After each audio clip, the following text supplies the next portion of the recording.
तरुण भारत न्यूजच्या सर्व दर्शकांचं स्वागत। आज आमच्या सोबत आहेत 1971च्या 2 स्तरावर झालेल्या भारतीय युद्धाच्या प्रसंगात सहभागी असलेले महत्त्वाचे लष्करी अधिकारी, ज्यामध्ये सर्वप्रथम आहेत lieutenant general retired PJS Pannu sir आहेत। याच बरोबरीनं या लढाईमध्ये सहभागी झालेले रिटायर्ड ब्रिगेडियर स्वामीनाथन सर आहेत। याचबरोबर retired brigadier Ranbir Singh sir आहेत, रिटायर्ड ब्रिगेडियर पनवर सर आहेत आणि retired colonel Sambhaji Patil sir आहेत। तर आज ह्या सगळ्यांबरोबर जोडलं जाण्याचा नेमका उद्देश काय, तर आज आहे 3 डिसेंबर आणि 1971 साली पाकिस्तान विरुद्ध पूर्व पाकिस्तान अशी जी एकाच वेळी लढाई भारताला करावी लागली होती आणि ही लढाई करत असताना जे अधिकारी, जे सैनिक, जे कोणी त्या काळात आपलं त्यांनी योगदान दिलं, त्यांचे प्रतिनिधी म्हणून आज आमच्याकडे ही मंडळी आहेत आणि त्यांच्याशी आपल्याला बोलायला मिळतंय हे महत्त्वाचं आहे। कारण आजच्या परिस्थितीत भारत आणि चीन आणि त्यामध्ये होत असलेल्या वेगवेगळ्या हालचाली, सीमारेषेवर होणारी युद्धजन्य परिस्थिती आणि ह्या साऱ्या गोष्टी 1971ला कुठेतरी काहीतरी कनेक्टेड आहेत का, हे सारं आपण यातून जाणून घेणार आहोत। ही मुलाखत फक्त मराठी दर्शकांसाठी महत्त्वाची नाहीये, तर संपूर्ण भारतात वेगवेगळ्या भाषा बोलणाऱ्या साऱ्या लोकांसाठी महत्त्वाची आहे, साऱ्या जनतेसाठी महत्त्वाची आहे।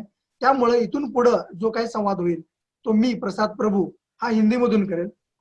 तर सर्वप्रथम सर्वांच्या वतीनं, संपूर्ण भारत देशाच्या वतीनं मी या अधिकाऱ्यांना सलाम करतोय, वंदन करतोय। सर नमस्ते। इस इंटरव्यू में मैं आपका स्वागत कर रहा हूं। लेफ्टिनेंट जनरल पन्नू सर है, पनवर सर है और पाटिल सर है। हम स्वामीनाथन सर, रणवीर सिंह सर से इसके बाद में जुड़ेंगे। कुछ तकनीकी कारणों से वो जुड़ नहीं पा रहे, लेकिन हम उनसे बात करेंगे। तो सबसे पहले मैं बताना चाहूंगा कि द गार्डियन जो मैंने आज सुबह पढ़ा, उसमें एक मैंने आर्टिकल पढ़ा जिसमें है the 2 front war that India fought, और उसके बारे में लिखा है पन्नू सर ने। सर नमस्ते। 1971 के बैटल के बारे में मुझे भी जितनी जानकारी नहीं थी वो सब जानकारी मुझे उस आर्टिकल से मिली और कुछ मैं समझ सका कि वो एक्चुअली बैटल क्या था। तो मैं आपसे बात करने से पहले हमारे दर्शकों को बताना चाहूंगा, lieutenant general Pannu sir former DG of infantry है, deputy chief of Indian army defence service है, colonel of the regiment MLIRC Maratha light के कर्नल ऑफ द रेजिमेंट की जिम्मेदारी उन्होंने निभाई है। लद्दाख में 14 कोर के वो कमांडर रह चुके हैं और बाकी सब अधिकारियों की, ऑफिसर्स की मैंने जानकारी दी। वो ब्रिगेडियर थे, कर्नल थे और उस युद्ध में उन्होंने एक अपना पार्ट जो निभाया है उसके बारे में हम जानकारी लेंगे। तो पन्नू सर, सबसे पहले मैं आपसे पूछना चाहता हूँ, तरुण भारत में भी आपने वो आर्टिकल लिखा है जो मराठी में है, और उसी से हमारे मराठी दर्शकों को उस युद्ध के बारे में जो 2 फ्रंट पे हुआ था जानकारी मिल चुकी है। सारे दुनिया के लिए आज जो यूथ है, जो यूट्यूब चैनल पे या सोशल मीडिया पे काम करता है, सोशल मीडिया पे ज्यादातर वो लोग रहते हैं, तो उन्हें भी ये बात पता चलनी चाहिए। वहां के संदर्भ आज से कुछ जुड़ते हैं, हमें उससे कुछ सीखना है या कुछ हम अलग कर सकते हैं, भारत सरकार को कुछ करना चाहिए। जो आप एक एक्सपीरियंस वहां पे एक्सपीरियंस करने की वजह से आपको क्या कहना है सर? मीन्स आपका इस आर्टिकल लिखने का जो उद्देश्य है, आर्टिकल लिखने के बाद आप क्या चाहते हैं, भारत की जनता से क्या चाहते हैं, आपको क्या चाहिए सर? थैंक यू प्रसाद। मैं तरुण भारत का धन्यवाद करता हूं कि आपने 2 फ्रंट वॉर के बारे में ये जो टॉपिक की बहस छेड़ी है। तकरीबन अगले साल 50 वर्ष होने को आ रहे हैं कि 1971 के अंदर हमारी भारतीय सेना, नेवी और एयरफोर्स ने भी इसके अंदर ऐसा योगदान दिया कि आज जब हम इतने सालों के बाद दोबारा इसी हालत पे पहुंचे हैं कि दुश्मन हमारे सरहद के ऊपर हमें ललकार रहा है। चाइना हमारे नॉर्दर्न बॉर्डर के ऊपर ऐसी जगह के ऊपर पहुंच गया है कि हमारी उधर जो फोर्सेस हैं वो आईबॉल टू आईबॉल आमने सामने आ चुकी हैं। दुनिया ये सवाल पूछती है कि अगर चाइना के साथ लड़ाई होगी, क्या पाकिस्तान उनकी मदद करेगा कि नहीं करेगा? क्या पाकिस्तान, जिसके साथ हम इतनी लड़ाइयां पहले लड़ चुके हैं, क्या वो भी हमारे ऊपर वार करेगा? तो मैं इस आर्टिकल के अंदर ये बताना चाहता हूं कि हिंदुस्तान के लिए ये पहली दफे नहीं है कि हम दो तरफी बात कर रहे हैं कि टू फ्रंट से हमें कैसे जूझना पड़ेगा। हमने 1971 की लड़ाई में दो फ्रंट पे लड़ाई लड़ चुके हैं। चाहे पाकिस्तान वो एक ही हमारा दुश्मन, एक ही एडवर्सरी था, लेकिन हमने, हमारी फौज ने दो तरफी ईस्ट और वेस्टर्न सेक्टर में लड़ाई की है। और ये लड़ाई जो है, इसकी बहुत ज्यादा अहमियत है। इसका आप विश्व में कोई उदाहरण नहीं दे सकते हैं, क्योंकि ये एक ऐसी लड़ाई है, पूरे विश्व ने देखी है कि भारतीय सेना ने कैसे दुश्मन को खदेड़ा और कितनी अच्छी रणनीति थी।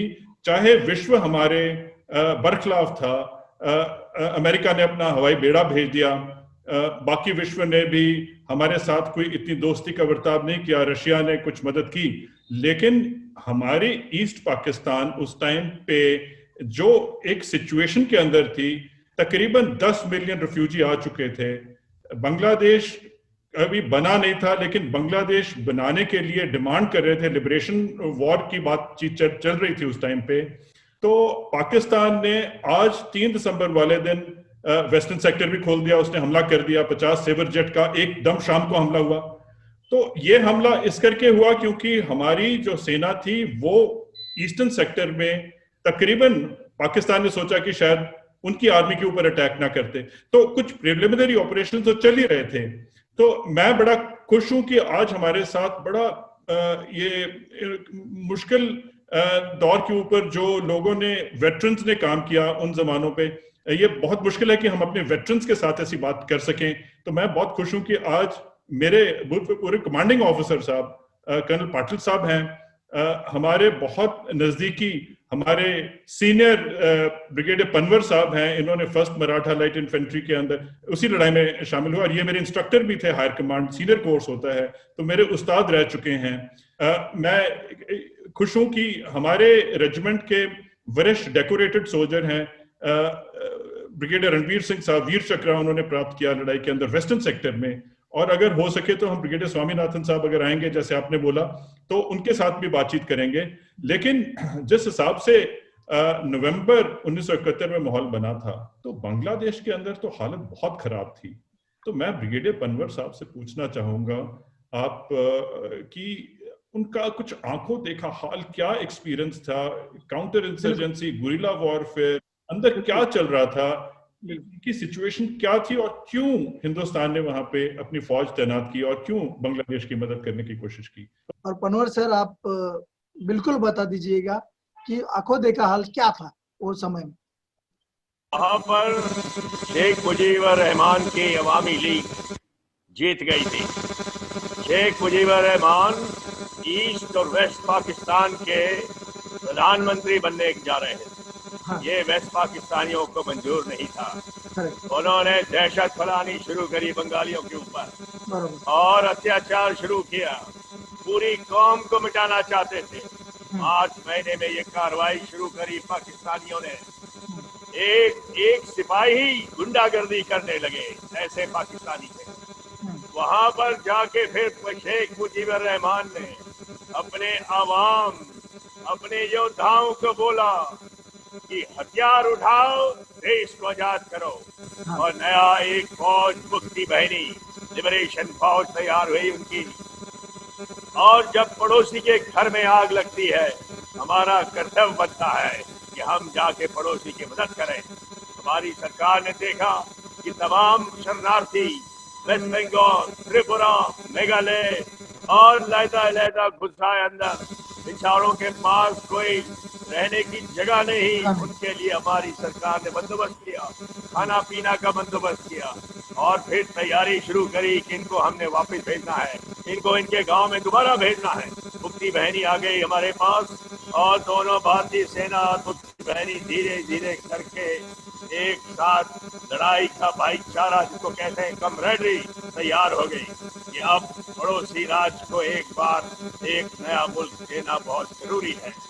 इसके लिए रणनीति तैयार करी। उस समय के सेनाध्यक्ष जनरल SHFJ मानेकशॉ और प्रधानमंत्री मैडम इंदिरा गांधी ने तय किया कि जब बर्फीली पहाड़ बंद हो जाते हैं, जब चाइना में बर्फ पड़ती है, वहां से कोई थ्रेट नहीं हो सकती, उस थ्रेट को बर्फ से बंद कर दिया और फिर तैयारी करी कि अब दिसंबर में हमने हमला करना है या देश की आजादी की लड़ाई लड़ना है। एक खुफिया तंत्र ने हमें खबर कर दी थी। 1 दिसंबर को हमको पता लग गया था कि अब हमने सरहद पार कर दी। मैडम इंदिरा गांधी ने सेना अध्यक्ष को बोला, लिबरेट बांग्लादेश, और मैं उस समय 22 साल का लेफ्टिनेंट जनरल था। हमने इंटरनेशनल अंतर्राष्ट्रीय सरहद पार कर दी, कदम रख दिया। यानी कि जो प्रधानमंत्री ने बोला सेनापति को, जमीन के ऊपर हमने सरहद पार कर दी और जाने लगे ढाका की ओर, क्योंकि ढाका इस पूरी लड़ाई का कुरुक्षेत्र का केंद्र था। वहां हमने पहुंचा था। और मेरे पीछे नक्शा लगा है कि चौतरफा 9 डिविजन्स ने बांग्लादेश के अंदर जो नियाजी के फोर्ट्रेसेस थे, जैसे जसौर, खुलना, जमालपुर, मेमनसिंह, ये किले बनाए थे, इनकी तरफ कूच कर दिया और धीरे धीरे फिर आगे बढ़ने लगे। मुफ्ती बहनी ने बहुत हमारी इसमें मदद करी, राह दिखाने के लिए, खुफिया तंत्र दिखाने के लिए और पाकिस्तानी सेना के बारे में जानकारी देने। और 12 दिन के अंदर, 13 दिन के अंदर एक नया ब्लिट्जक्रीग, जर्मन ब्लिट्जक्रीग कहते हैं, उससे हमने एक नया मुल्क बना लिया, जय बांग्लादेश। पन्नू सर, तो आंखों देखा हाल अभी हमें पन्नू सर जी ने बताया वहाँ पे सिचुएशन क्या थी। तो जैसे आपने लिखा है, मैंने पढ़ा है हिस्ट्री में, तो ये सब इतनी बारीकियां या ये चीजें हमें पता नहीं होती। तो मुझे सुनना है सर 3 दिसंबर के बारे में, जब वेस्टर्न फ्रंट पे पाकिस्तान ने जो हमला किया, जो उन्होंने आक्रमण बोल दिया, और उसके बाद में एक लीगल बैटल करने के लिए भारत को कुछ आसानी, जो अपॉर्चुनिटी मिली, तो उसके बारे में मुझे थोड़ा जानना है, एक्चुअली सिचुएशन क्या थी।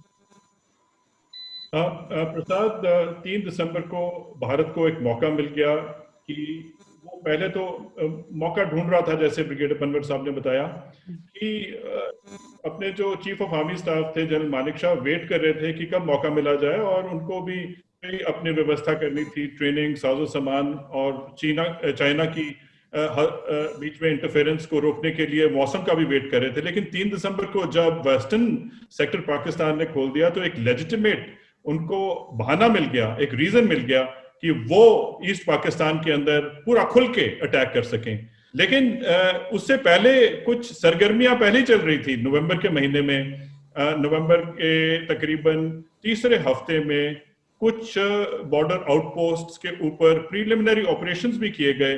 वो कर्नल पाटिल साहब उस टाइम पे एक कंपनी कमांडर थे, लेकिन इनके साथ के कंपनी कमांडर थे उस टाइम पे मेजर डडकर साहब, मेरी पलटन के कर्नल पाटिल साहब हैं, क्योंकि हम तो बचपन में कहानियां सुनते रहे हैं कि कैसे मेजर डडकर साहब ने अपना बलिदान दिया।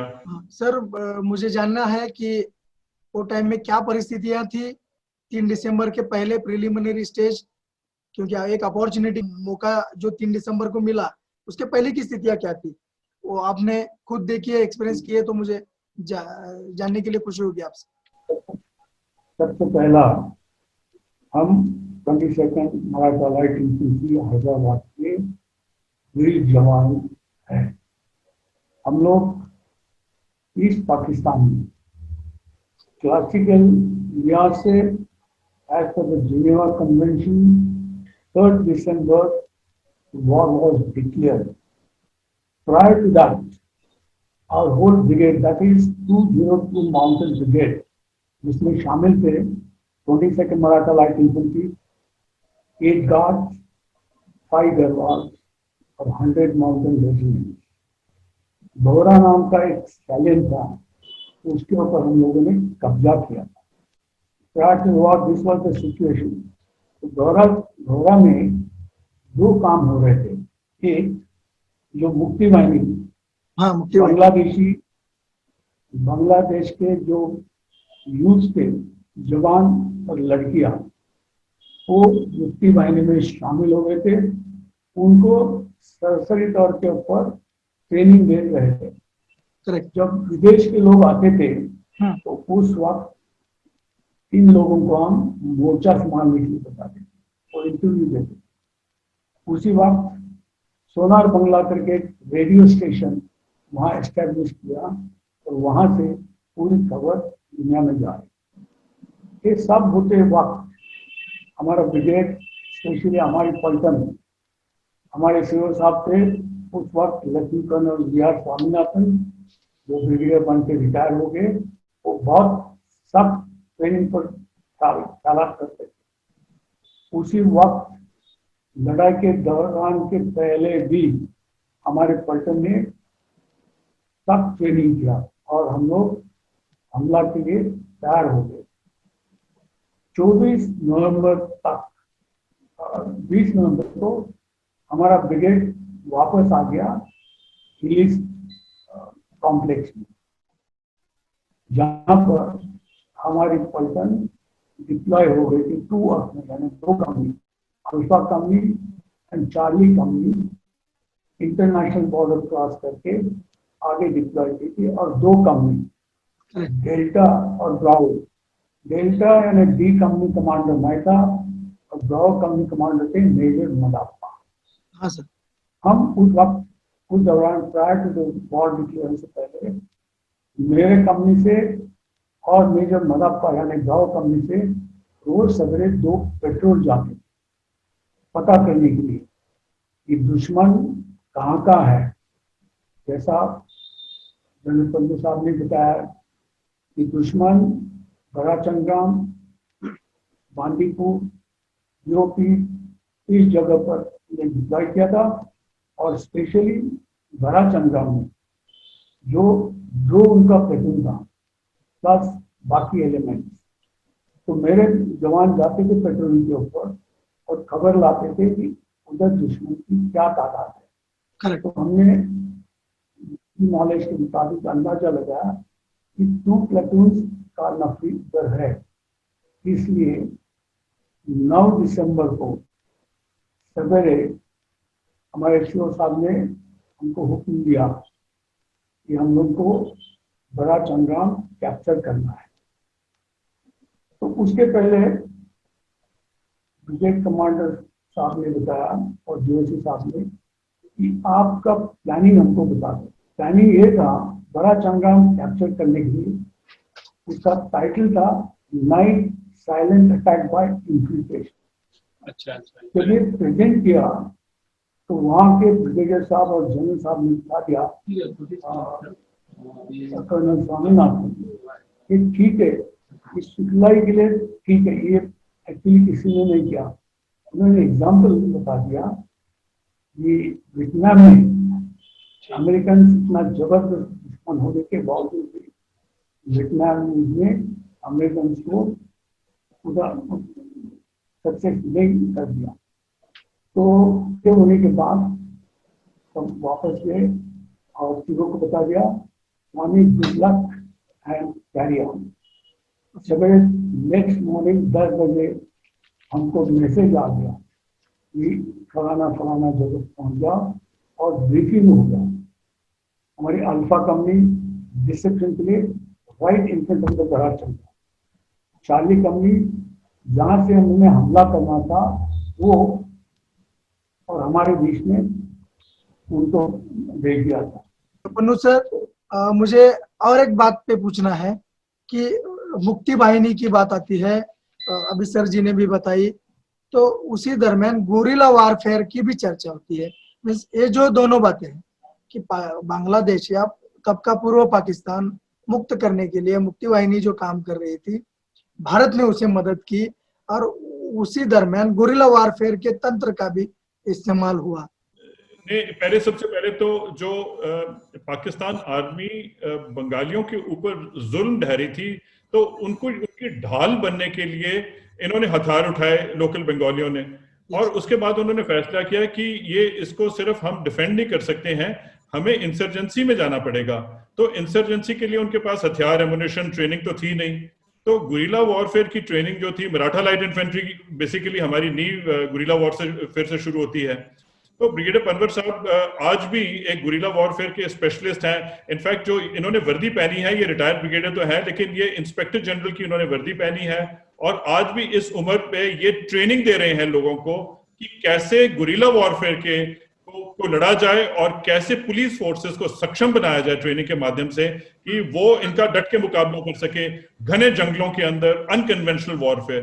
तो वो आपको बताएंगे, क्योंकि वो गुरिल्ला वॉरफेयर के एक्सपर्ट खुद हैं, तो वो बताएंगे कि एक नॉर्मल सिटीजन को तैयार करके लड़ाई लड़वाना एक कितनी बड़ी चुनौती होती है, और उनके अंदर क्या क्या तैयारी की उन्होंने, साजो सामान कैसे आया, और मुक्ति बाहिनी और इंडियन आर्मी का आपस में क्या रोल था। मेरा ख्याल वो खुद ही बता पाएंगे। मनोहर जी प्लीज, मैं सुनना चाहता हूँ, और जो कोई ये वीडियो देख रहा है वो सब सुनना चाहते हैं। प्लीज मैं आपसे जानना चाहता हूँ। वॉरफेयर का मुद्दा है कि दुश्मन के कमजोर हिस्से पर वार कर, कहाँ दुश्मन सो रहा है, कहाँ उसकी लाइन ऑफ कम्युनिकेशन गाड़ियां चल रही है जिसका पुल हम उड़ा दें, बारूद का इस्तेमाल करते हुए गाड़ी में एम्बुश कर दें, या जो जो जगहों पे हम आसानी से घुसपैठिया करके उनके पीछे जाकर उनके ऊपर वार कर। इससे क्या होता है, पाकिस्तानियों ने, उनके जनरल ने कबूल किया है तमाम किताबों में कि उनकी line of communication cut off हो जाती है, क्योंकि मुक्ति बाहिनी के छापामार आके उनके पुल उड़ा देते थे, एम्बुश लगाते थे। वो प्रशिक्षण हमने सरहद के वहां उनको दिया, उनके खुद के जानबाज अफसरों ने उनको दिया, और सर्वसम्मति घटना एकत्रित होकर एक ऐसी गुरिल्ला फोर्स तैयार करी जो कि पाकिस्तानियों के रात में तो वो बाहर निकलते ही नहीं थे अपने फोर्स। उनकी पूरी चाल चलन जो दिन में करते थे उस बके बारूद से उड़ा देते थे। तो ये गुरिल्ला वॉर जो लड़ाई के पहले एक किस्म का अंतरराष्ट्रीय सरहद को तैयार किया, एक मास रिकॉनेसेंस के तौर पे कि अभी हमने कहाँ हमारे ऑब्जेक्टिव हैं। जैसे हम बख्शीगंज, कमालपुर को बाईपास करके, जमालपुर को बाईपास करके कैसे नदी पार करेंगे, ये सब रिकॉनेसेंस पूरा हो गया था। लड़ाई की एक्चुअल कन्वेंशनल वॉर की तैयारी कर ली, और ये गुरिल्ला वॉरफेयर की ट्रेनिंग मैं यहाँ पुलिस को देता हूँ नक्सलियों के खिलाफ। नक्सली ये चीज, नक्सलाइट ये चीज हमारे सुरक्षा कर्मी और सरकार के खिलाफ इस्तेमाल कर रहे हैं, लेकिन अब उनकी दाल नहीं गल रही। शिक्षण पा लिया है पुलिस ने। 231 डिस्ट्रिक्ट थी पूरे हिंदुस्तान की जो नक्सलियों से डिस्टर्ब थी, महाराष्ट्र की गडचिरोली भी थी, और आंध्र प्रदेश तमाम डिस्ट्रिक्ट थी नक्सल प्रभावित राज्यों में। वो चीज अब जाके सिर्फ 30 डिस्ट्रिक्ट रह गई। इक्के दुक्के ठीक है, वो बारूद उड़ा देते हैं कहीं, लेकिन कोई ज्यादा हमारा नुकसान नहीं होता। तो यही मुक्ति बाहिनी के साथ में फिर असली गुरिल्ला युद्ध एक वहां पर जो सिपाही था जो जिन्होंने बांग्लादेश के अंदर से लड़ाई लड़ी थी, 48,000 लोगों को तैयार कर लिया था उसने, और वो गुरिल्ला को हम मिले थे गंगेल में। कादिर सिद्दीकी जो करीब 48,000 स्टूडेंट्स, यूनिवर्सिटी स्टूडेंट तैयार करे थे, और एक किस्म की इंटरनल रेजिस्टेंस से शुरू करी थी गंगेल से। फिर जब मैं एडवांस कर रहा था जमालपुर की लड़ाई के बाद, तो वहाँ मेरे को टाइगर सिद्दीकी मिला, उसका नाम टाइगर सिद्दीकी, वो गंगेल के पहले मिला, और उसकी मुक्ति बाहिनी ने हमारे ऊपर गोलियां भी चलाई। हमने गोली का जवाब गोली से दिया, बहुत कैजुअल्टीज हुई उनकी। और फिर जब मैं मिला उस टाइगर सिद्दीकी से, 6 फुट ऊंचा नौजवान, दाढ़ी उगी हुई, मैंने उससे पूछा दुश्मन किधर है? वो मेरे को कहता है दुश्मन किधर है? दुश्मन भाग रहा है, गंगेल खाली कर दिया है पाकिस्तानी ने। यह 12 दिसंबर की बात, रात की शाम की बात है। गंगेल खाली कर दिया है, और फिर मेरे को टास्क मिला कि पैराट्रूपर से कॉन्टैक्ट करना है। तो मैं फिर आगे चलता गया, सेकंड लेफ्टिनेंट था, बहुत ही इंतजार करना था कोई कुछ बोले आगे करने को, और जब मेरे को कोई बोलता नहीं था मैं खुद आगे चला जाता था। मैं कहता मैं यहाँ पहुँच गया, और हम 2 पैरास जो 3rd मराठा थी उन्होंने पैराड्रॉप किया था 12 तारीख को, 11 तारीख को शाम को, और 12 तारीख को 24 घंटे में कर्नल पन्नू उनके कमांडिंग ऑफिसर, वहाँ हमने एक चेकर्ड फ्लैग से हाथ मिलाते हुए और पहुंचे, और दोनों मराठा बटालियन पोंगली ब्रिज पर हमारा मिलाप हो गया। उसका फोटो मैंने भेजा है, एक ऐतिहासिक फोटो है उस पुल के ऊपर। और मैं कहूँ अपनी निजी बात कि हम 4-5 लोग दोबारा इकट्ठा होके 2014 में मैदान जंग फिर से देखने गए थे और वहां हम हमारे मुक्ति योद्धाओं से मिले जो अपने हमें गले गले लगा रहे थे कि ये लोग हैं जिन्होंने हमारे घर के अंदर अमन शांति लाई है, हमारी औरतों बच्चों की सुरक्षा करी। और इस प्रकार से चारों तरफ से ढाका को घेरने के बाद नियाजी की सेना के पास और कोई रास्ता नहीं था, चारों तरफ से घिर गया था, उसके एयरपोर्ट बम्बार्ड हो गए थे, पूरी सब चीज छोड़ दिया था, उनकी मदद छूट गई थी और फिर उसने सिर्फ सफेद झंडा दिखाना शुरू किया और 16 दिसंबर को सरेंडर कर दिया। धन्यवाद सर जी, आपने बहुत जानकारी दी जो बहुत ही इम्पोर्टेंट थी। मैं और एक बात पे चर्चा करना चाहता हूँ कि एक्चुअली पॉलिटिकल या जो मोटिव था ये युद्ध का पाकिस्तान की तरफ से, वो पंजाबी मुस्लिम्स और बंगाली मुस्लिम्स के बीच में का जो संघर्ष था, कम्युनल संघर्ष था, तो उसी दरम्यान पूर्व पाकिस्तान या ईस्ट पाकिस्तान या अभी के बांग्लादेश के साइड में जब भारत लड़ रहा था, पश्चिम से आक्रमण हुआ तो वहां पे भी हल्ला बोल कर दिया भारत ने।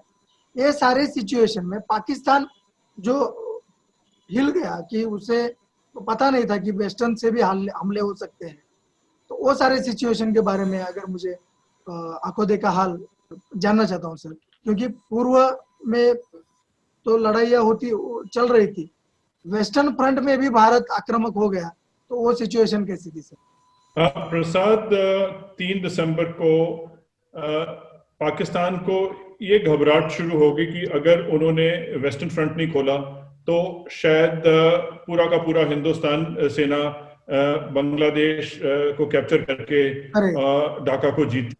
उन्होंने शायद ये सोचा कि अगर हम वेस्टर्न फ्रंट खोल देते हैं, हो सकता है कि भारतीय सेना रिकॉइल कर जाए, वहां अटैक ही ना करे। तो इस अटैक को रोकने के लिए, जैसे आपको कर्नल पाटिल साहब ने बताया कि कुछ प्रीलिमिनरी तैयारियां तो हो रही थी बीओपीज के ऊपर, और भारतीय सेना चारों तरफ बांग्लादेश के बॉर्डर के हमारी तरफ तैनात थी और उनको पता था कि अटैक की तैयारी हो रही है। तो ये इन्होंने पूरा वेस्टर्न फ्रंट खोलने की कोशिश की 3 दिसंबर को। रणबीर सिंह सर, 3 दिसंबर और उसके बाद में वेस्टर्न फ्रंट की लड़ाई, तो मुझे आपसे वही जानना है, आप थे वहां पे, आपने पार्टिसिपेट किया था, आप खुद लड़ चुके हैं, आपकी तरफ से सुनना है। जी हाँ, कुछ जैसे जनरल साहब ने बताया कि वहाँ का प्रेशर कम करने के लिए जो इंडियन आर्मी ढाका को पास जा रही थी, वहाँ का प्रेशर कम करने के लिए 3 दिसंबर को प्रीएम्प्टिव स्ट्राइक किया, और प्रीएम्प्टिव स्ट्राइक में उन्होंने बहुत जगह बेसिस पे पूरे फ्रंट पे किया। ये 3 दिसंबर के आफ्टरनून में था।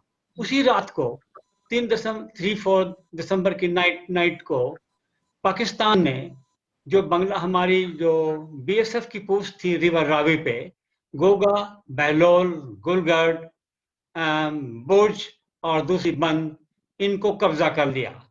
इनको कब्जा 4 दिसंबर की रात को कब्जा कर लिया। ये कब्जा करने के बाद उन्होंने कोई हरकत नहीं करी। उन्होंने ये सोचा होगा कि ये जो जगह है, ये उधर डेरा बाबा और गुरदासपुर से अमृतसर के लिए ये सबसे बेस्ट दूसरी एक्सिस है।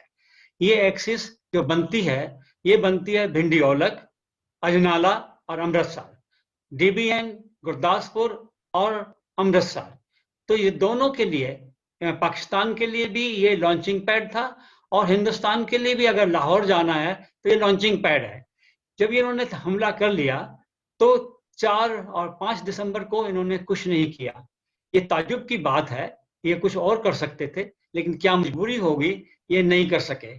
इनको फिर 5 दिसंबर को जब इन्होंने कुछ नहीं किया, 6 दिसंबर को मॉर्निंग में मैंने देखा कि इनके पास कुछ ऐसी हरकत नहीं है। तो मैंने अपने हायर अथॉरिटीज से, बटालियन से, ब्रिगेड से, डिवीजन से बात करी कि ये मौका है, कर हम इस मौके पे दिन में अटैक करें, क्योंकि वो रात भर फायर करते रहे हैं, स्टाफिंग करते रहे हैं, तो रात भर बिजी होने की वजह से दिन में सोए हुए मिलेंगे। और जैसे कहते हैं फॉर्चून फेवर्स द ब्रेव, इसी तरह है।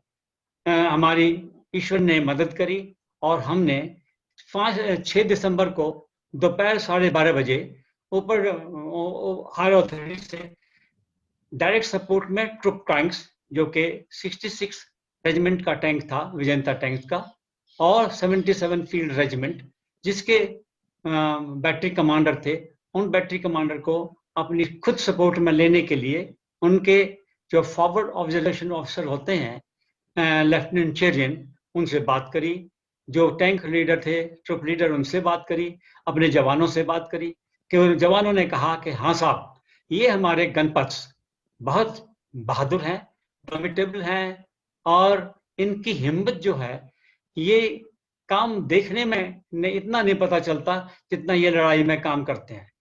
12:30 बजे जब मैंने ये डिमांड करी तो GOC 15 डिवीजन ने कुछ पूछताछ करने के बाद कि कौन पूछ रहे हैं, कौन अटैक कर रहे हैं और कैसी प्लान है, जब उनको ये बताया गया तो उन्होंने 2:30 बजे परमिशन दी कि हाँ अटैक में जा सकते हैं, और ट्रुप टैंक्स को मेरे अंडर कमांड कर दिया और पूरी बैटरी, पूरी रेजिमेंट को सपोर्ट के लिए दे दिया।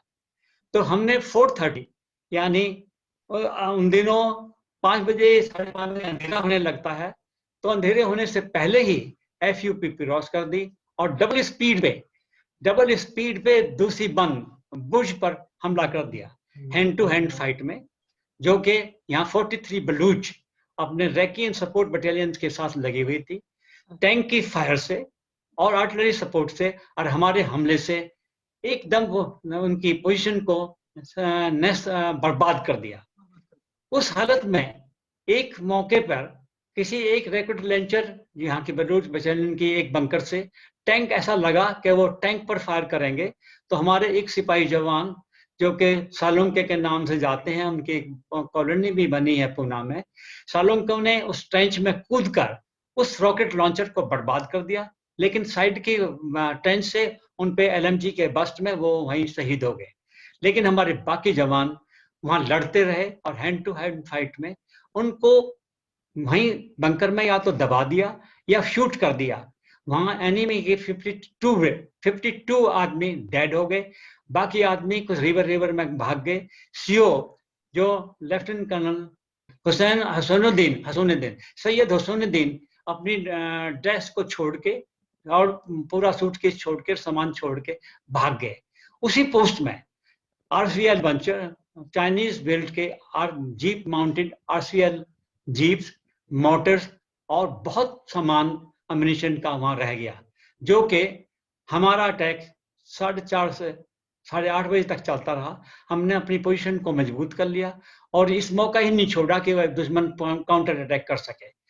दुश्मन बिल्कुल डिमोरलाइज हो गया और बाद में सुना है कि चूंकि उन्होंने इतना बड़े बहादुर जवान होते हैं बलूच वैसे, और जो ट्रेंचेज में लड़े वो अच्छे भी लड़े, पर बाकी भाग गए और हमारे गणपत का मुकाबला नहीं कर सके। तो हमें इस पलटन का बहुत बड़ा नाम हुआ। इस पलटन में 6 वीर चक्रा, 1 MVC पोस्थुमस और 6 सेना मेडल, और इसी में बैटल ऑनर भुज और थिएटर ऑनर पंजाब मिला। इसके बाद क्योंकि मैं जख्मी हो गया था, इसमें बहुत वेपन्स वगैरह, बहुत LMG, MMG, एम्यूनिशन, RCL और मोटर्स तो मिले ही, और उनका पर्सनल सामान बहुत मिला। और जो मार्क मैप मिला, कर्नल हुसैनुद्दीन का जो मार्क मैप मिला, उसमें उनकी प्लान थी इस एक्सिस से अजनाला होते हुए अमृत जाने की। ये उनकी शायद एडवांस गार्ड बटालियन थी, लेकिन उसको वो नहीं कर पाए। और उनका इतना मोरल इस लड़ाई का इतना, चूंकि डे नाइट अटैक था, इतना सक्सेसफुल था, इसका इतना असर हुआ पूरे पाकिस्तान की फौज पर कि वो बिल्कुल डिमोरलाइज हो गए। तो डेरा बाबा नानक, जो कि दूसरा इसी डिवीजन का दूसरा ब्रिगेड था, वो उनको बहुत सक्सेस मिली। और वेस्ट में तनोट लोंगावाला वेस्टर्न फ्रंट पे भी बहुत सक्सेस मिली।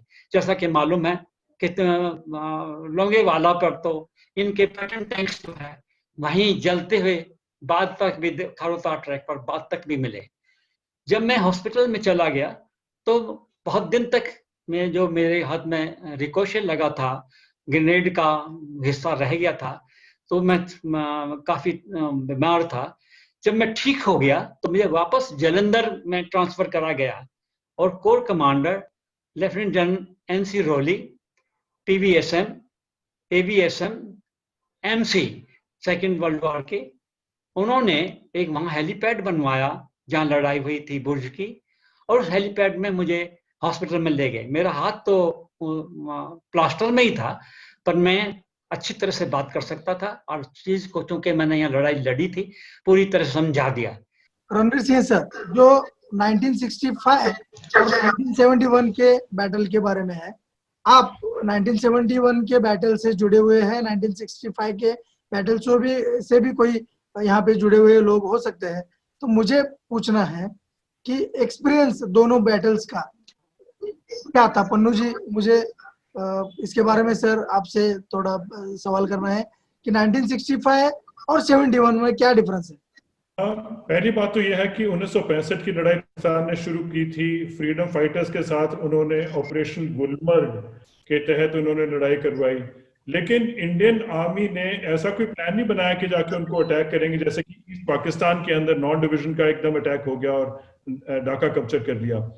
71 में भी वेस्टर्न सेक्टर के अंदर ऐसा कोई ऑफेंसिव प्लान नहीं बनाया, क्योंकि पूरा जो ऑफेंसिव प्लान था वो ये ईस्ट पाकिस्तान में ही था।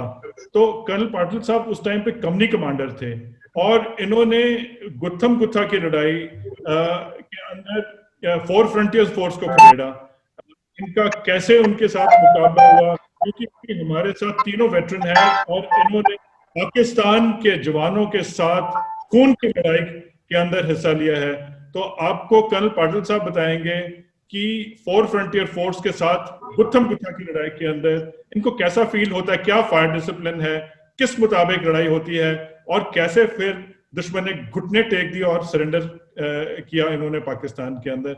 और उसके बाद ब्रिगेडियर पनवर साहब, इनका भी एक्सपीरियंस था जमालपुर की लड़ाई का, और उसके बाद इन्होंने लिंकअप किया 2 पैरा SF के साथ। तो इन दोनों का बड़ा अच्छा एक मिश्रण है कि बताएंगे कि ढाका कैसे कैप्चर हुआ, और वेस्टर्न सेक्टर के अंदर हमने बेसिकली इतना कोई जो लड़ाई लड़ी है, डिफेंसिव लड़ाई लड़ी है, लेकिन जैसे हमारे कमांडर हैं अभी ब्रिगेडियर रणवीर सिंह साहब, उस टाइम पे सेकंड इन कमांड होते थे, इन्होंने अटैक किया।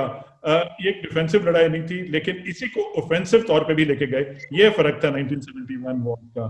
तो आप कर्नल पाटिल साहब ने जो 4 फ्रंटियर फोर्स के साथ गुत्था की लड़ाई लड़ी है, तो वो आपको बड़ा अच्छा आंखों देखा हाल बता सकते हैं, क्योंकि उन्होंने मेरे को कई सालों से इस चीज के बारे में बताया है।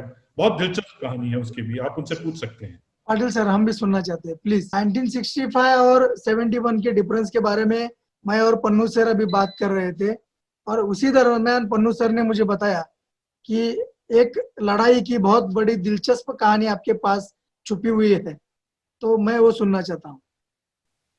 सुनो, पहला तो 65 और 71 में बहुत फर्क है।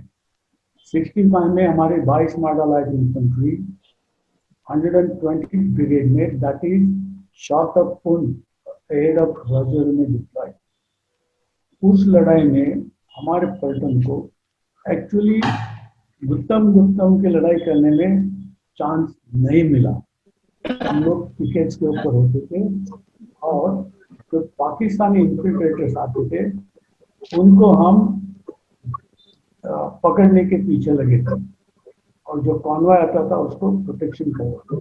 तो 71 की लड़ाई जो है, जैसा अभी आपने देखा है कि पाकिस्तान, अभी आपने टैक्टिक्स सुन लिया स्ट्रैटेजी, किस लिए वेस्टर्न फ्रंट खोला, ईस्ट पाकिस्तान में क्या हो रहा था।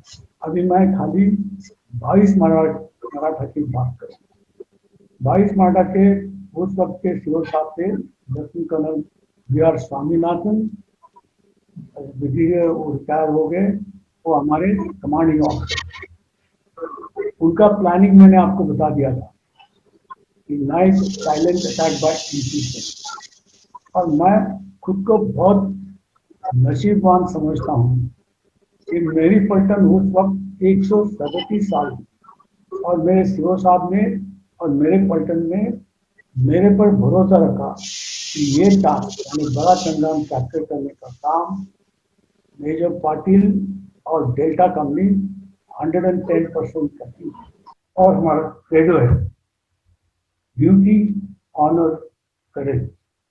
ये करने के बाद जोशी साहब आ गए, वो कमांडर साहब हुए पहुंचे और उन्होंने मुझे पूछा, मेजर पार्टी ने हमको ये बताओ कि आप ये माइन फील्ड से कैसे आ गए। तो मैंने उनको जवाब दिया, माइन फील्ड का भारतीय वर्ग कुछ नहीं था, वक्त जिसको बोलते ना खुद को सेंस होता है।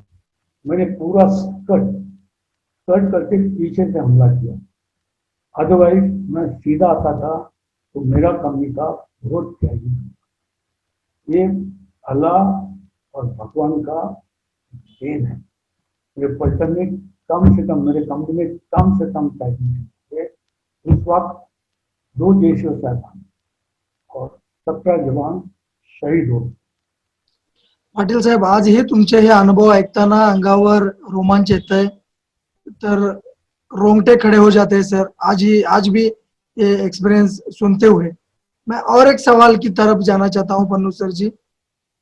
जब ये बैटल चल रहा था,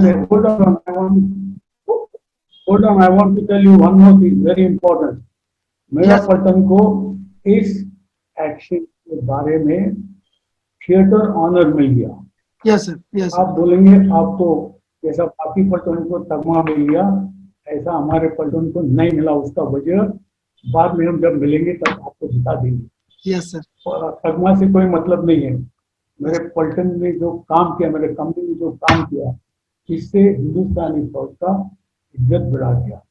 ये होने के बाद जो पाकिस्तान पिछले 2 महीने से हिलने के बैठा था, उसके बीच में हमने वेज क्रिएट किया और वो सब खाली करके हिंदुस्तानी फौज वहां से हिली से आगे रणनीति के ऊपर कूच कर दिया।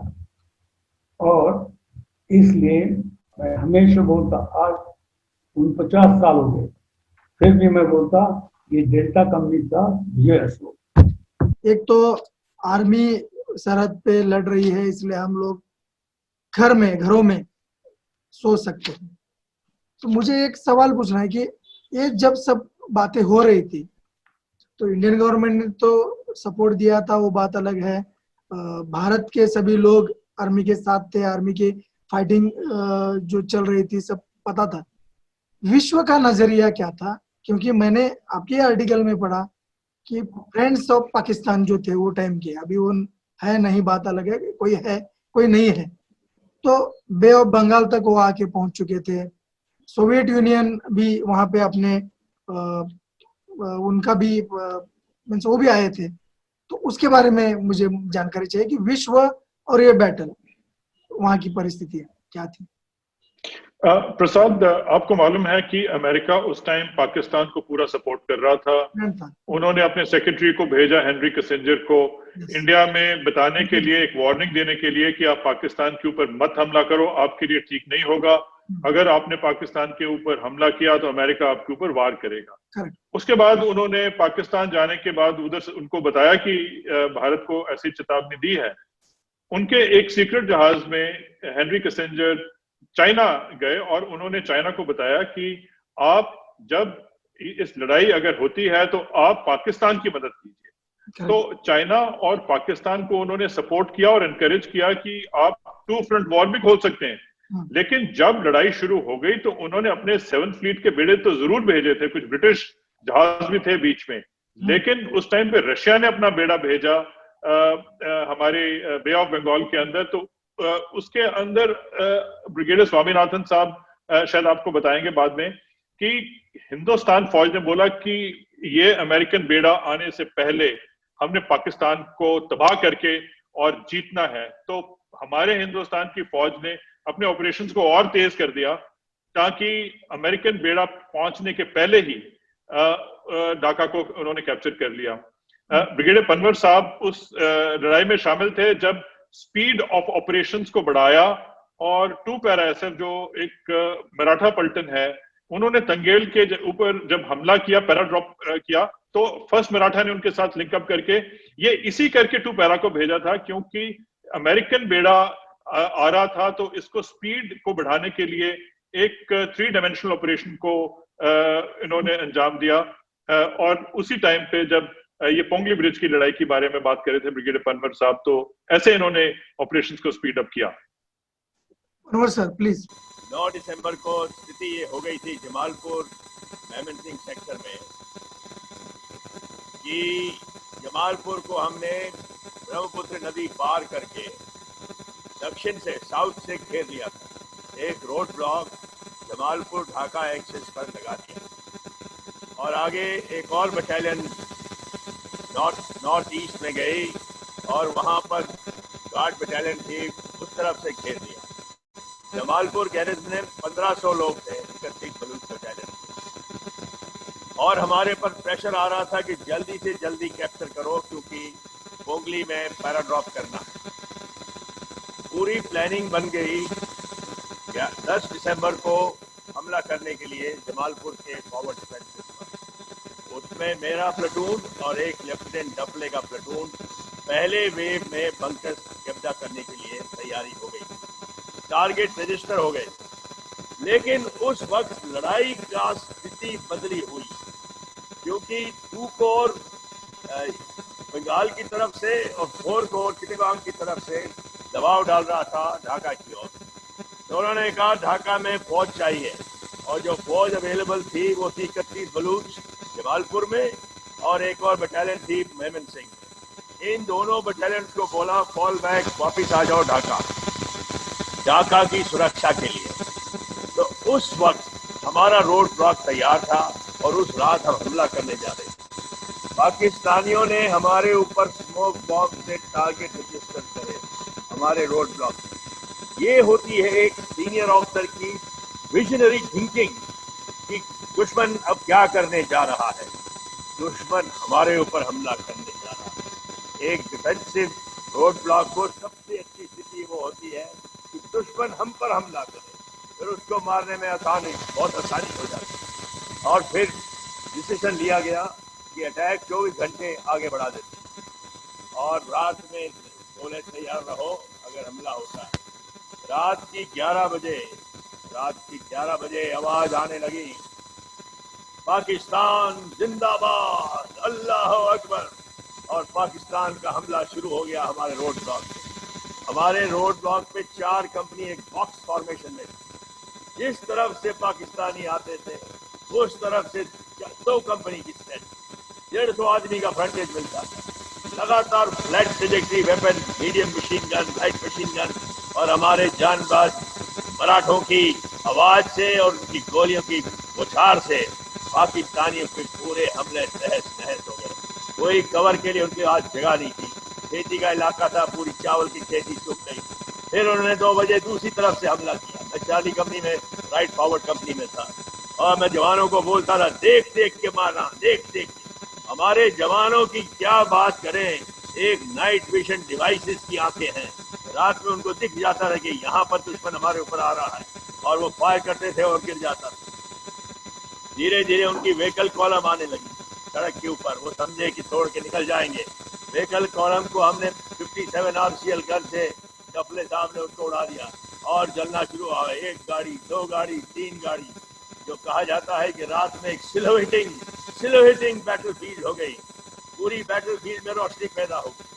फिर डफले साहब ने मेरे से बात करी रात में, बोला कि एलिमिनेटिंग राउंड है। मैंने कहा 2 इंच एलिमिनेटिंग राउंड फायर करें और पूरी मैदान जंग की जो हालत थी दिखने लगी। सवेरे 4:30 बजे, 11 बजे लड़ाई शुरू हुई। 5 घंटे बाद 4:30 बजे सवेरे मैदान जंग सामने से आवाज आती है, साहब साहब साहब बंद करो, हमारे बहुत लोग शहीद हो गए हैं, हमको कर्नल साहब से मिलना है। फिर हमने रेडियो सेट पे बताया कि दुश्मन शायद सरेंडर करना चाहता है। फिर बात हुई और तैयारी हुई। मैंने कहा इस तरफ आ जाइए। हम तो बिल्कुल आगे थे फ्रंट लाइन डिफेंस में। आए खबरदार, बोले साहब सब शहीद हो गए हैं, सब इधर उधर तितर बितर पड़े हैं लाशें। तो सीओ साहब थे कर्नल बरार, उनको बताया sir enemy wants to surrender. तो हथियार हमने फायर बंद कर दिया और धीरे धीरे वो सरेंडर करने लगे और उजेला हो गया। उजेला हुआ जब पता कि पूरी रात में क्या गुजरा है।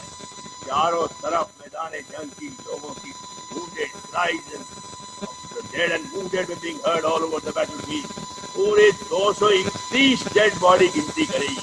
231 डेड बॉडी चारों तरफ कंपनियों की पड़ी और उनके करीब 50 घायल लोगों को हमने मेडिकल केयर दिया, मेरा हुआ। और फिर उनकी जमालपुर शहर से मैसेज आ रहे थे कि यहाँ पर आर्टरी शेलिंग बंद करो। शहर नजदीक था, करीब 2 किलोमीटर दूर। वहाँ फिर हमने एंट्री करी और हमारे जब तक नागरा साहब हेलीकॉप्टर से आ गए, हमने उनको रिसीव करा और गए और वहाँ पर 300 करीब लोगों का सरेंडर लिया जमालपुर शहर के अंदर और कार्रवाई शुरू हुई। अब क्या बात हुई, जमालपुर की जो पूरी बटालियन समाप्त हो गई, करीब एक कंपनी उनके सीओ सुल्तान अहमद बीच में से निकल गए और मेमन सिंह की कंपनी बटालियन अब विड्रॉ करने लगी। तो इस वक्त 11 तारीख को फिर डिसीजन दिया गया ईस्टर्न कमांड हेडक्वार्टर में कि पैरा ड्रॉप किया जाए टंगेल। अब टंगेल में जैसी ड्रॉप करे तो जो मेमन सिंह वाली बटालियन थी और हमारे जो बचे लोग थे वो सब टंगेल में पड़े। उस रात को 11-12 दिसंबर की रात को वहां पे कर्नल पन्नू साहब की पलटन 2nd पैरा और 3rd मराठा के बीच सबको लड़ाई हुई। और दूसरे दिन 12 तारीख की सवेरे 1st मराठा को आदेश दिया कि रिज्यूम एडवांस।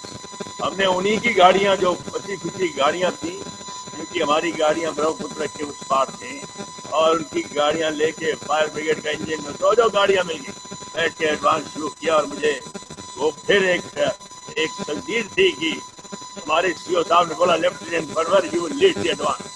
बहुत कम ऐसे मौके आते हैं लेफ्टिनेंट लोगों को जो लीडिंग स्काउट का काम करता है, सबसे आगे चलता है, वो कदम लेता जाता है। और मैं ये सोच रहा था मैं एक कदम ले रहा हूँ और एक देश आजाद हो रहा है।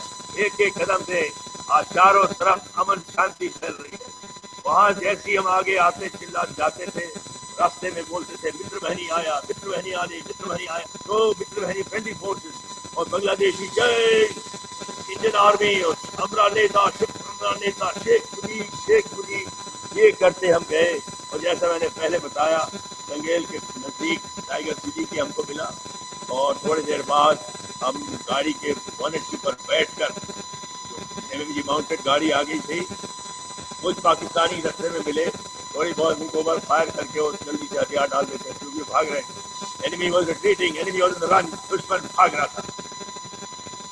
2 पैरा से एक मिलाप हुआ ब्रिज के ऊपर और क्या माहौल था, एक ऐतिहासिक माहौल कि एक इंडियन आर्मी, हमने सुना था 2nd वर्ल्ड वॉर में आर्नेम और एयरबॉर्न असॉल्ट हुए थे, मार्केट गार्डन में असॉल्ट हुआ था, बात हुई थी, उसका एयरबॉर्न डिवीजन गए थे, वो कहानियां सुनते थे। और ये हमने स्वयं किया एक एयरबॉर्न एक्शन और टंगेल में मिलाप हुआ और फिर गए टंगेल के अंदर। टंगेल खाली हो गया, दुश्मन था नहीं। 2 दिन बाद फिर और दूसरी फोर्स आगे गई और ढाका को घेर लिया। फिर बताया गया कि अब सवेरे 16 दिसंबर की सवेरे field marshal colonel general marshal Manekshaw ने बताया था कि सरेंडर करो नहीं तो हमारी जेट्स आएंगी सवेरे 9 बजे ढाका के ऊपर रॉकेटिंग करेंगे। सवेरे हमने आसमान में देखा कि कोई इंडियन एयरफोर्स का फ्लाइट अभी नहीं है, मतलब और धीरे धीरे खबर मिलने लगी दुश्मन सरेंडर करने जा रहा है। उसी वक्त हमने अपने टास्क हमको मिला, नमिया साहब और हम लोगों को टास्क मिला यंग ऑफिसर्स को कि अब ढाका की तरफ कूच करें। एक कंपनी हमारी तरफ है, हमारे ब्रिगेड कमांडर ब्रिगेडियर क्लियर नागरा साहब उधर से और ईस्टर्न कमांड हेडक्वार्टर में पहुंच गए।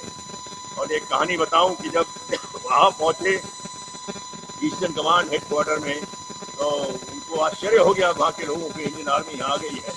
फिर उन्होंने गए उनके हेडक्वार्टर में और बोला कि किधर है नियाजी साहब, हमसे बात कराओ, क्योंकि नागरा एक समय मिलिट्री अटैचे थे पाकिस्तान में और उनके साथ उन्होंने वेस्ट पॉइंट में ट्रेनिंग करी, जान पहचान थी। तो सीधा बोला कि ऑफिस में जाके हमसे बात कराओ।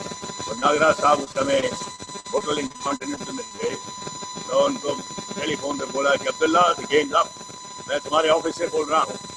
और नियाजी साहब ने बोला हरामजादे पिंडी वाले हमको धोखा दे गए, मतलब उन्होंने कोई हमारी मदद नहीं करी, हमको मरने के लिए छोड़ दिया। मरने के लिए क्या, वो पूरा 90,000 कैदी लेकर एक जनरल साहब ने जिसके पास पेन भी नहीं था जब वो सरेंडर साइन करने के लिए, और उन्होंने उस दिन शाम को रेस कोर्स ग्राउंड में 16 दिसंबर को पूरी अपनी आत्मसमर्पण कर दिया और हमने जाके एक नया देश बना। इतनी खुशी थी जब वो ढाका पहुंचे तो सब लोग कह रहे इंडियन आर्मी जिंदाबाद, इंडियन आर्मी जिंदाबाद। हमारे सिपाही हमको कह रहे थे कि साहब पूरी सर्विस की तनख्वाह आज वसूल हो गई है कि हमारा ऐसा स्वागत हो रहा है। और एक हमें इतनी अच्छी भावना मिली कि हमने अपने जानबाज और पूरी ताकत से एक नया मुल्क बना दिया। एक मुल्क में जहां इतनी दहशत फैली थी, उनके घरों में, उनके सबकी औरतों में खुशहाली पैदा कर दी, उनके बाल बच्चों में खुशहाली पैदा कर दी, जो एक निजी जिंदगी बिल्कुल बदतर जिंदगी जी रहे थे पाकिस्तानी की दहशत। अगली साल इस बैटल को 50 साल कंप्लीट हो जाएंगे और आज भी सर को, आप सबको, सभी को एक एक बात याद है उस बैटल की। इस 50 सालों में बहुत कुछ बदला है सर। टेक्नोलॉजी बदल गई, इंसान बदल गया। पाकिस्तान ने टेररिज्म जैसा मार्ग जो हाथ में लिया है, अभी बहुत सारी बातें हैं।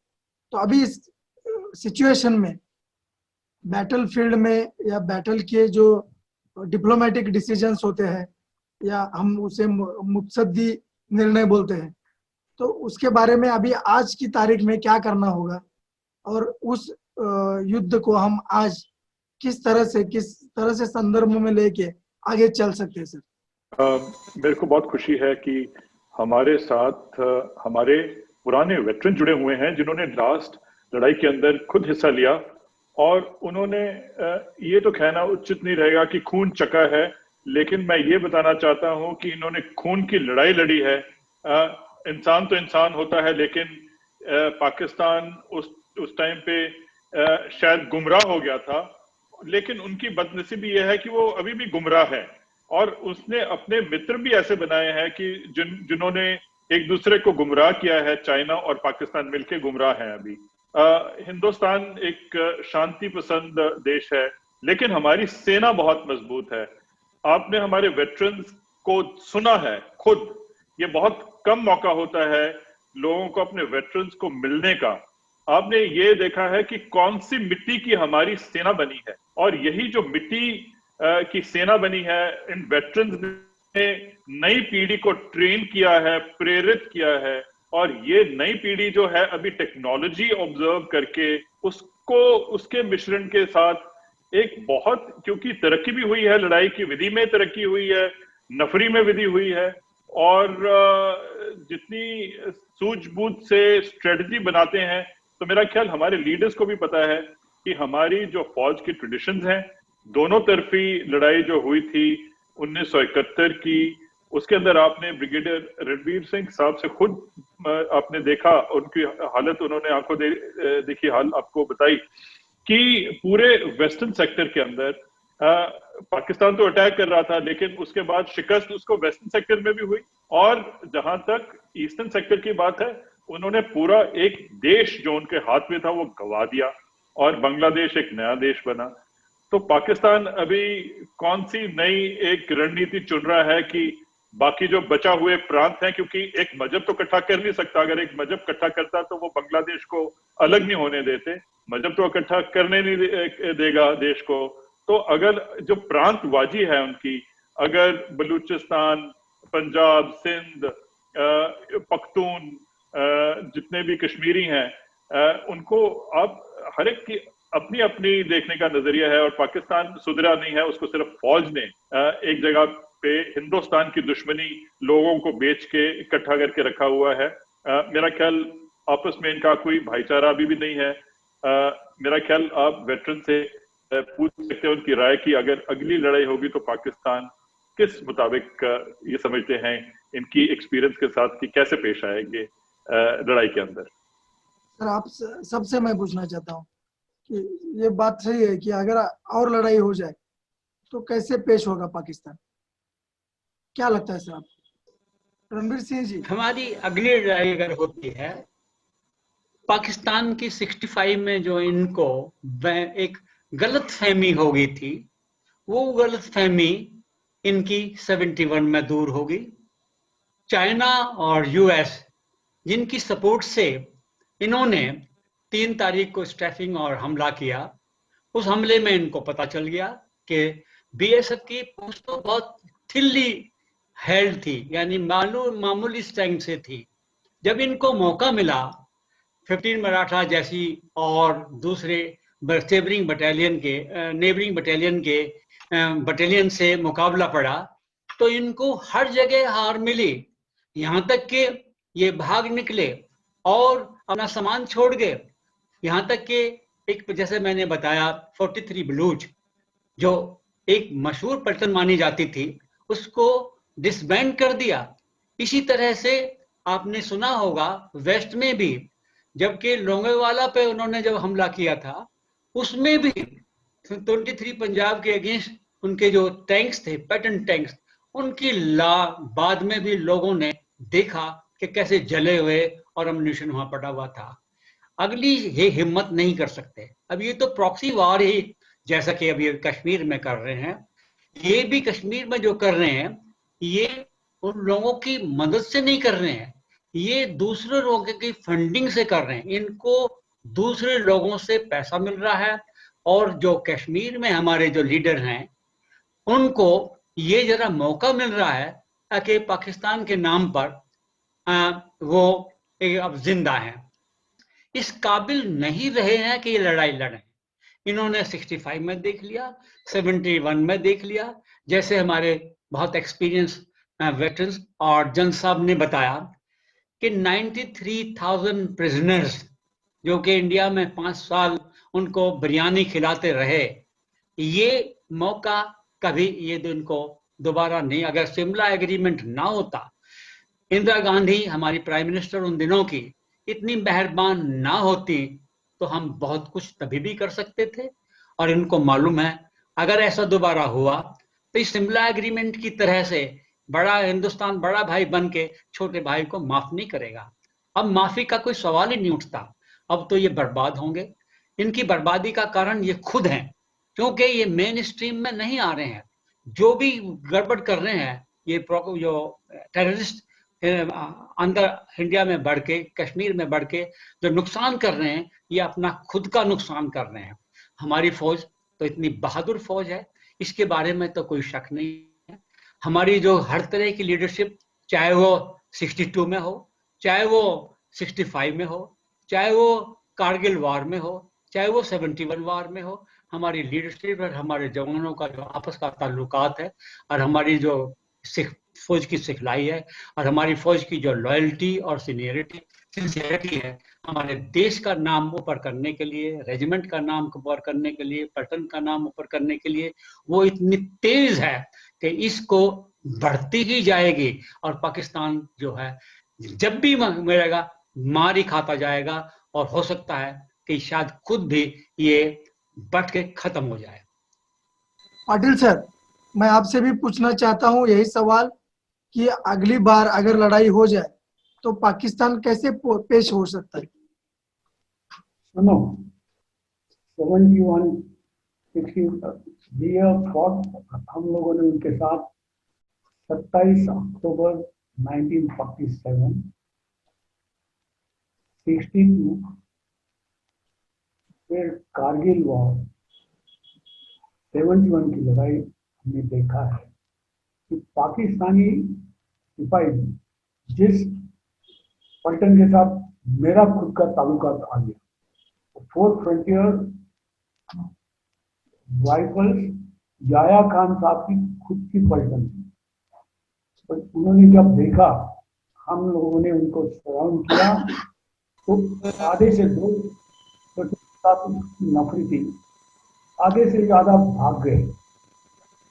कहने का मतलब अभी जो लड़ाई होने वाली है वो लड़ाई कन्वेंशनल वॉर नहीं होगा, जैसा ब्रिगेडियर साहब ने अभी बताया है कि प्रॉक्सी वार कर सकते हैं। प्रॉक्सी वार कर सकते हैं। मुजाहिदीन प्रॉक्सी वार अभी रोज चल रहा है। हाँ, अभी परसों आपने सुना होगा कि 10 लॉन्चिंग पैड में 150 टेररिस्ट तैयार है हिंदुस्तान में आने के लिए। बट हमारे उधर एक सिख मराठा पलटन है जिन्होंने इनका जो इरादा था वहां से आने वाले थे, उसको सक्सेस नहीं होने दिया। उस वक्त सिख मराठा के दो बहादुर जवान शहीद हो। कहने का मतलब अभी जो लड़ाई होने वाली है, पाकिस्तान आमने सामने हिंदुस्तान के साथ लड़ाई नहीं करेगा। Thank you very much. अभी मैं सर जी से भी पूछना चाहूंगा कि सर आपका क्या ख्याल है, आपको क्या लगता है पनवार सर? मैं समझता हूँ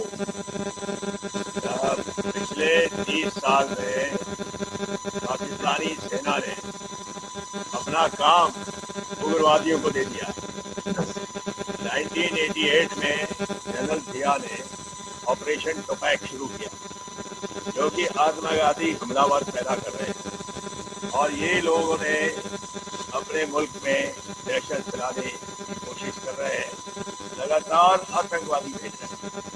मैं पूरा इसको पढ़ता रहता हूँ और अकाउंट रखा है। 23,700 से ज्यादा आतंकवादी 1988 से अभी तक मारे गए और रोज मर रहे हैं। अभी वो बोगदा बनाने की कोशिश करी, 2-3 बोगदे बनाए उधमपुर उस एरिया में कोशिश करी है अंदर आने के लिए। तो साथ में इसके साथ जो पाकिस्तान की जनता है, पाकिस्तान ऑक्युपाइड कश्मीर में, गिलगित और बल्तिस्तान में ये सब जगह सब उनके खिलाफ हो गए। लड़ाई में जनता का सपोर्ट बहुत जरूरी होता है, और पाकिस्तान की आवाम गिलगित बाल्टिस्तान, बलूचिस्तान और पाकिस्तान ऑक्युपाइड कश्मीर में, हमारे कश्मीर में जहाँ हम बैठे हैं, ये सब जनता उनके खिलाफ। तो उनके लिए कन्वेंशनल वॉर लड़े भी और ना लड़े, या हम उनको सबक सिखाने, क्योंकि अब वक्त आ गया है हिंदुस्तान की सरहद को फिर से वो होना जो कि 1947 में जब बात हुई थी कि ये सरहद है हिंदुस्तान पाकिस्तान और हिंदुस्तान की। तो वो सरहद अभी की सरकार ने बोला भी है कि इसको हम रिस्टोर करेंगे। मैं समझता हूँ कि ये होने के बाद पाकिस्तान वैसे भी इंटरनेशनल फोरम में एक आतंकवादी देश करीब माना जा रहा है। ये आतंकवादी पैदा करते हैं, इनके ऊपर तमाम रिस्ट्रिक्शन लगाए जाते हैं जब विदेश जाते हैं, वीजा वगैरह का। अगर ये पाकिस्तान से आया है, मतलब उनकी बेइज्जती भी है सब तरफ से इस विषय में। तो पाकिस्तान अब नीचे जाता जा रहा है, और जनता के साथ मिलाप रखकर हम समझते हैं पाकिस्तान अब सिमट जाना चाहिए। सिर्फ एक छोटा सा पंजाब वगैरह रह जाएगा, बाकी सब निकल जाएंगे। मैं ये समझता हूँ, और ये समय कोई ज्यादा दूर नहीं। 15,000 स्क्वायर किलोमीटर का लैंड हमने लिया था means after this battle prisoners भी थे, तो हमने उसके बारे में जो मार्ग लिया। 54 अभी भी हमारे कैदी वहाँ पे हैं, जवान वहाँ पे कैदी बन के हैं, उसके बारे में कुछ बोलना चाहेंगे सर? हमारे 90,000 से ऊपर जो प्रिजनर ऑफ वॉर थे वो तो 5 महीने के अंदर हमने शिमला एग्रीमेंट के तहत वापस कर दिए, क्योंकि ग्लोबली हमारी जो इमेज थी शायद वो हमें ज्यादा इम्पोर्टेंट थी कि हम कितने दयालु हैं और हम कितनी जल्दी और तेज समझौता कर सकते हैं। हमने इंटरनेशनल बॉर्डर के ऊपर जितनी भी उनकी सरहद कैप्चर की थी वो भी वापस कर दी, लेकिन जम्मू एंड कश्मीर की लाइन ऑफ कंट्रोल जो शिमला एग्रीमेंट के तहत जिसने जो जमीन रखी है वो उसके ऊपर ही लाइन ऑफ कंट्रोल अभी भी तैनात है। इसके अंदर सिर्फ अगर हमारे 54 प्रिजनर ऑफ वॉर वहां से नहीं आए, ये एक बहुत गंभीर बात है, क्योंकि ये एक पाकिस्तान के ऊपर ट्रस्ट नहीं किया जा सकता। शायद उसी टाइम पे दुश्मन होते हुए भी पाकिस्तान को दोस्त माना शिमला एग्रीमेंट में, लेकिन उसने दोस्ती अगर निभानी होती तो शायद इंडिया के ऊपर बार बार वो वार नहीं करता, और वो अब कर रहा है। तो ये तो अभी अमेरिका भी जान गया है कि पाकिस्तान ट्रस्टवर्दी फ्रेंड हो ही नहीं सकता, उन्होंने भी मुंह फेर लिया है। तो ये अगर प्रिजनर ऑफ वॉर नहीं आए तो इतनी गैर जिम्मेदार बात जो है ये पूरा विश्व जान। अभी तो इतने साल हो चुके हैं, तकरीबन 65 की लड़ाई और 71 की लड़ाई, उसके अंदर जितने भी प्रिजनर ऑफ वॉर थे अभी तो अगर उनकी उम्र भी देखा जाए तो 70 साल से ऊपर ही होगी, उन लोगों को प्रिजनर ऑफ वॉर बना के रखना ये कौन सी ह्यूमैनिटी है? सियासत ये कर रहा है पाकिस्तान, ये तो इनको पता है कि जहर कैसे घोलना है, और जहर का खामियाजा तो उनको भुगतना पड़ेगा।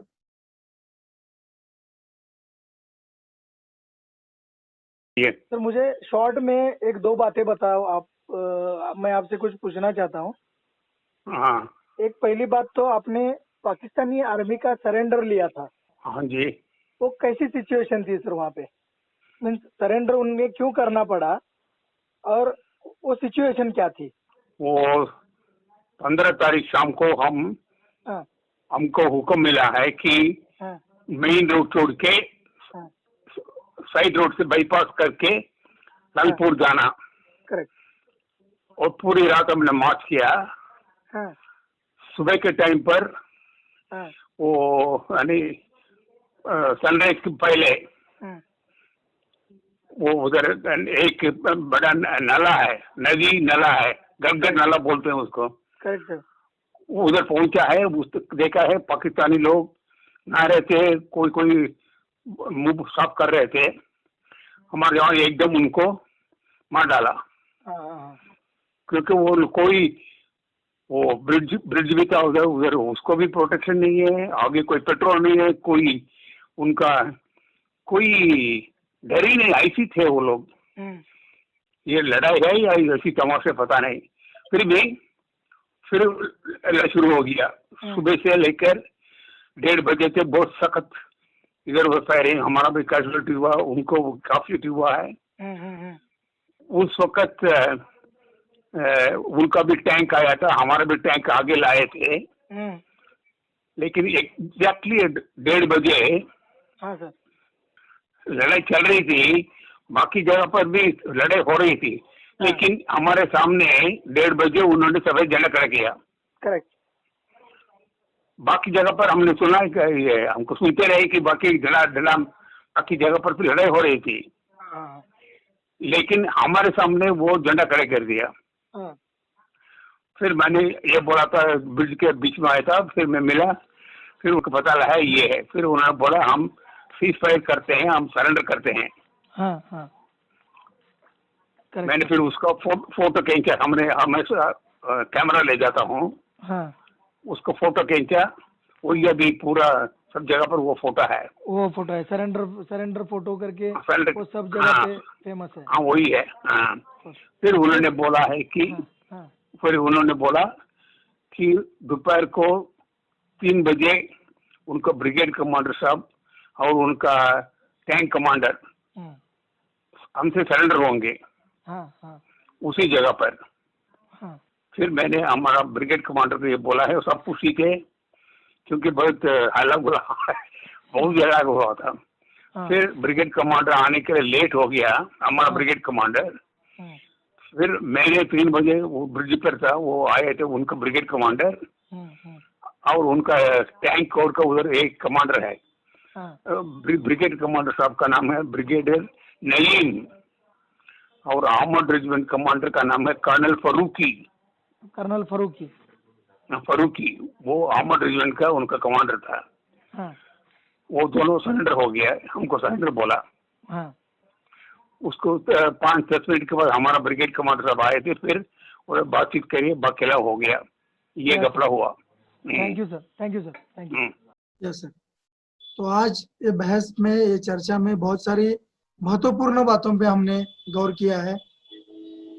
वो वेटरन्स जिन्होंने इस बैटल में अपने खुद का योगदान दिया है, उनसे बात करने की संधि हमें मिली।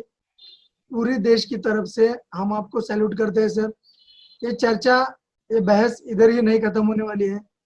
इंडिया और चीन के संबंध के बीच में और जो भी हमें भारत सरकार की तरफ से करना है, उसके बारे में और एक बार बहस करेंगे और एक बार चर्चा करेंगे, जिससे कुछ फायदा हो सके, लोगों को पता चले कि क्या करना है, क्या चल रहा है, और क्या है भारत, पाकिस्तान, चीन और नेबरिंग कंट्रीज के बीच में संबंध क्या है। तो अब ये चर्चा खत्म करते हुए मैं पन्नू जी से निवेदन करता हूं कि वो कुछ लफ्ज कहे सर, प्लीज। प्रसाद, मैं तरुण भारत की तरफ से और अपने वेटरन्स को भी धन्यवाद देता हूं, तरुण भारत को भी धन्यवाद देता हूं कि जो एक 71 की लड़ाई के बारे में हमने चर्चा की और आज भी हम चाइना और पाकिस्तान की सरहद के ऊपर हमारे सर्द मौसम के इलाके में हमारी फौज तैनात है, टेंशन्स हैं, लेकिन आगे चल के इसको कन्वेंशनल तरीके से देखा जाना चाहिए कि आधुनिक लड़ाई किसी और तरीके से हो सकती है, खास करके जब हमारे तीनों देश हिंदुस्तान, पाकिस्तान और चाइना के पास न्यूक्लियर बॉम्ब है, मिसाइल है, स्पेस वॉरफेयर है, साइबर वॉरफेयर है। तो इसकी डिस्ट्रक्शन तो बहुत बड़े पैमाने पे होगी अगर लड़ाई हुई।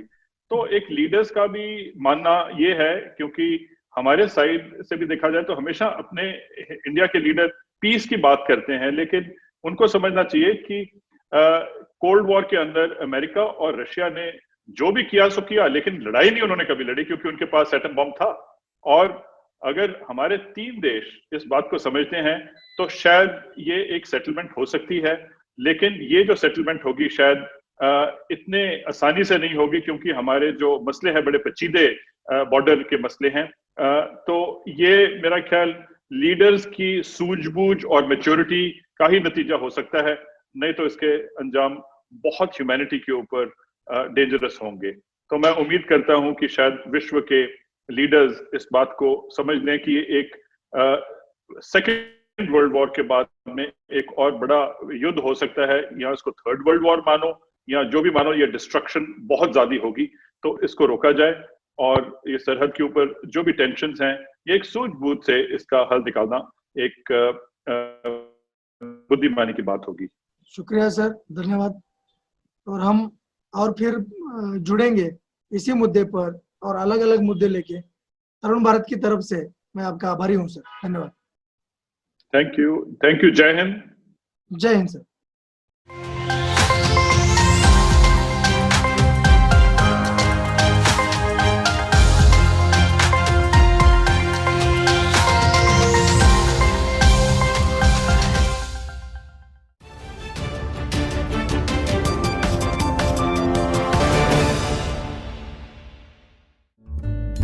सबस्क्राईब करा तरुण भारत न्यूज चॅनलला आणि ताज्या घडामोडी सर्वात आधी जाणून घेण्यासाठी बेल आयकॉनवर क्लिक करा।